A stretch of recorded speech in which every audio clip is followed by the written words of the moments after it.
बंधु भगवान सुनो दे कान अरजनिक मेरी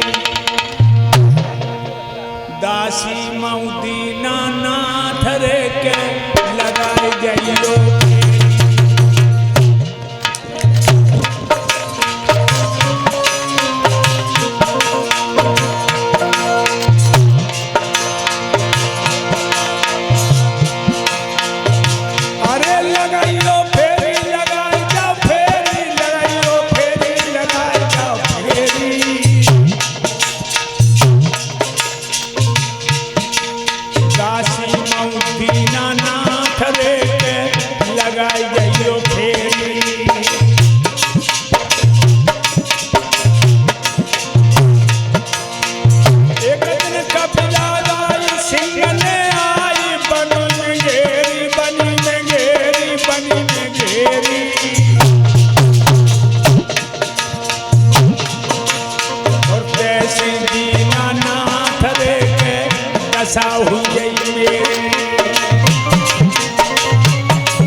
तब तक सदानंद नाम के ब्राह्मण आ गए और कहने लगे, बेटी सारा नगर दुल्हन की तरह सजा है, तेरी शादी है। और जब किसी लड़की की शादी होती है वो मनी मन में कितनी खुश होती है, तेरी तरह रोती नहीं है। कहने लगी, बैठ जाओ। और ये गुरुदेव को नोटों का हार पहनाया है, आज विदाई के रूप में सम्मान किया है हमारे श्री राजेश यादव जो दिल्ली से पधारे हैं, और इनकी पत्नी और इन्होंने सम्मान किया है। समस्त स्टाफ को 21 मुद्राओं से सम्मानित किया। भगवान सुख शांति प्रदान। मेरे प्यारे भक्तों, ब्राह्मण को कम्बल बिछा दिया रुक्मिणी ने और कहने लगे, हे ब्राह्मण देवता, मेरा भैया मेरी शादी शिषपाल के साथ कर रहा है और मैं द्वारकाधीश को अपना पति मान चुकी हूं। हे ब्राह्मण देवता, भगवान ने हमें तन वर दिया है, आप हमें कृष्ण वर दे दो। हमारी चिट्ठी द्वारकाधीश तक पहुंचा दो, मैं जीवन में एहसान को नहीं भूलूंगी।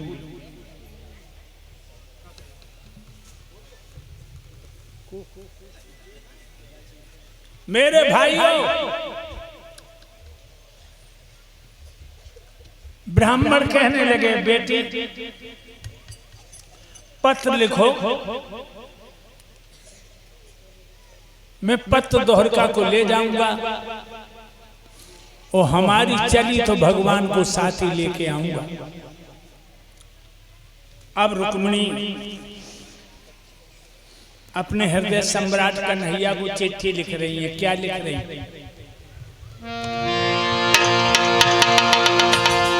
मनमोहन, मनमोहन, जिनके मन में मोह नहीं है वो मनमोहन। मदन मोहन, जिनमें न मद है न मोह है। तेरा चिट्ठी देखो।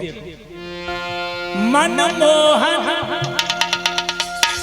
मनमोहन नहीं जो सबको भेद छुपाती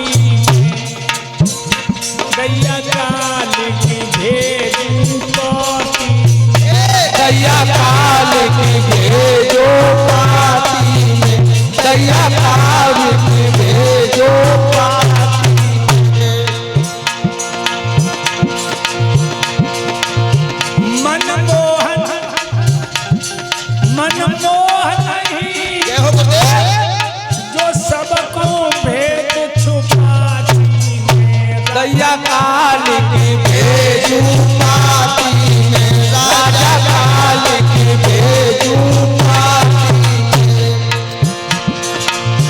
होते पंख मेरे स्वामी तो दौड़ गई कोई उड़िया दैया काल की भेजू पाती राजा काल की भेजू पाती में राजा काल की भेजू पाती में। लेखन लगी का कोई हमको अच्छी मिल गई है। कौन सोचने फांस ले बकयाई के गाल चरोती में दैया काल की भेजू पाती में। राजा काल की भेजू पाती में राजा काल की भेजू पाती में। और लिख रही है वो 5 मिनट को कहूँ मिल जाते अकेले में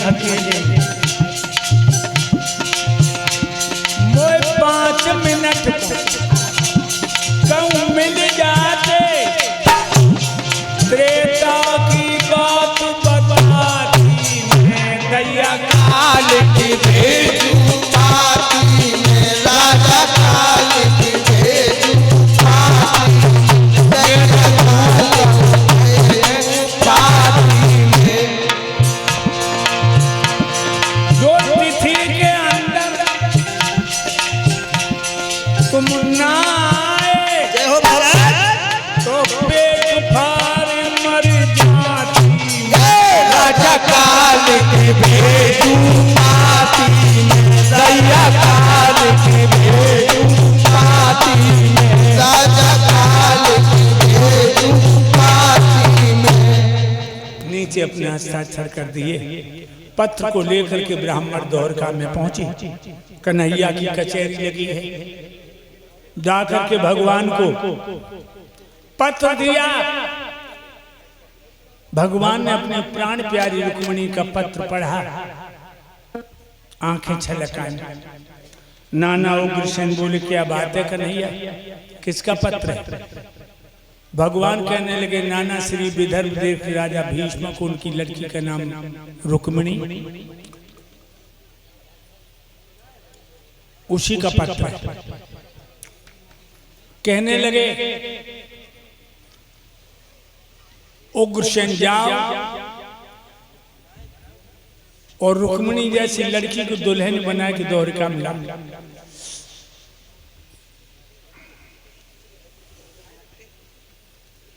मेरे भाइयों,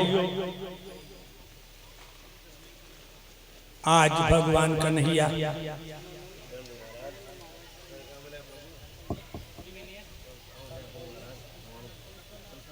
जा रहे हैं। ब्राह्मण को रथ में बिठा लिया। शेर सिंह यादव जी जो दिल्ली से पधारे हैं, हमारे गुरुदेव को 100 मुद्दों देकर के विदाई के रूप में सम्मान कर रहे हैं। समस्त स्टाफ को 11-11 मुद्राओं से सम्मानित कर रहे हैं। भगवान ने सुख शांति प्रदान करें। मेरे भाइयों, भगवान ब्राह्मण से बोले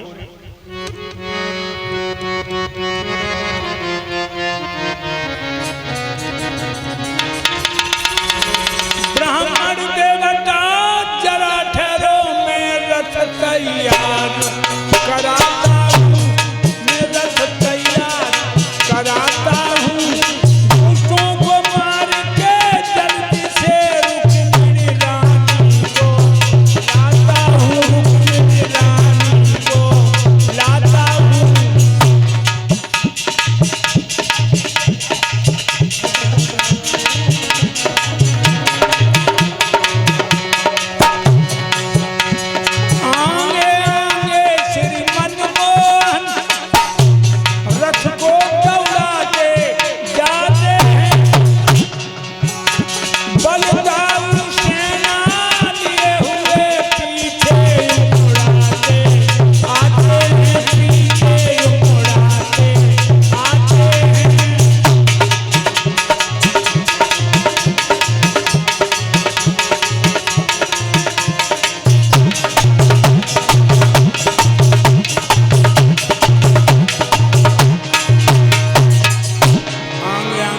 भगवान ब्राह्मण को रथ में बिठा रहे, रथ को दौड़ा रहे हैं। और ये श्रीमान उमेश यादव जो लखनऊ से पधारे हैं, श्री उमेश यादव 500 मुद्राएं गुरुदेव को लेकर के सम्मान कर रहे हैं और समस्त स्टाफ को 51 मुद्राओं से सम्मानित किया। भगवान सुख शांति प्रदान करें। मेरे भाइयों आ गए विदर्भ देश में, चौबाड़ी में भगवान ने बारात को रोक दिया और ब्राह्मण से कहा कि जाओ रुक्मिणी से कह देना शेर की खुराक कभी गीदड़ नहीं खा सकता। पंडित जी हुए घर की तरफ और भक्तों रुक्मिणी को कल नहीं पड़े, कल नहीं मरे, कहूँ छत पे चढ़ जाए, कहूँ आंगन में आ जाए, कहूँ फिर छत पे चढ़ जाए, कहूँ फिर नीचे उतर, उन्हें चैन नहीं पड़े, चैन नहीं पड़े। जय सोचे जन ब्राह्मण पहुँचे हुए, जन नाय पहुँचे हुए, जन दीनानाथ आते हुए, जन नाय आते हुए, सोने चैन नहीं पड़े तो लो ब्राह्मण आए। आप आ गए? हाँ बेटी आ गया। और वो आई, पंडित जी कान लगे बेहू आई और बेहू आई। उन्होंने कहा और कौन आई? जवाब दिया तुम्हारी जेठ बलराम, जो समय पर तुम्हारे भैया की तलवार से जूझेंगे। और बिटिया चौबाड़ी में बारात रुकी है, दो दूल्हा एक दुल्हन, बिना झगड़ा भाव न बचा। ताज़ो पूजा के बहाने सरक जाओ, वही मंदिर में मिल जाए। रथ में बैठियो रफू चक्कर हो जाइयो। जो कह के गई तो खून की नदियां बही। रुक्मिणी कहने लगी ठीक है मैं चली जाऊंगा। मेरे भक्तों ब्राह्मण चले गए और रुक्मिणी 16 श्रृंगार करने लगी।